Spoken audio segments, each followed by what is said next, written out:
Good morning po, Yusek.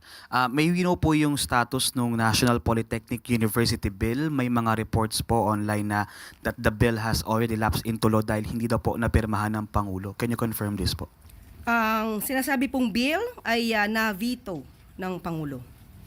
Dahil nagkaroon po ng direktiba noon pa po ng 2016 na dapat magkaroon ng assessment.